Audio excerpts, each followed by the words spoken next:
ধর্ষকের মৃত্যুর আগে ধর্ষিতাকে মৃত্যুবরণ করতে হয়, এটা হচ্ছে আমাদের সোনার বাংলাদেশ। একজন ধর্ষকের জীবনের মূল্যটা এত বেশি যে তাকে ফাঁসির মঞ্চে দাঁড় করা যাবে না। আমরা বাংলাদেশে কয়জন ধর্ষকের নাম জানি যাকে কঠোর থেকে কঠোরতম শাস্তি দেওয়া হয়েছে, যাকে ফাঁসির মঞ্চে দাঁড় করা হয়েছে? আমরা কি আদৌ কেউ জানি? জানি না।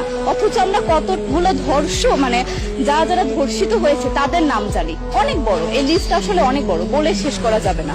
কুমিল্লার তনু, মাগুরার আসিয়া, 2 দিন আগেও কিশোরগঞ্জে 8ম শ্রেণীর একটি ছাত্রীকে বাসা থেকে তুলে নিয়ে ধর্ষণ করা হচ্ছে। বাবার হাতে মেয়ে ধর্ষিত হচ্ছে, ভাইয়ের হাতে বোন ধর্ষিত হচ্ছে। আমরা আসলে নিরাপত্তা কোথায়? আমার মনে হচ্ছে আমরা যেন আইয়ামে জাহিলিয়া যুগে চলে গিয়েছি।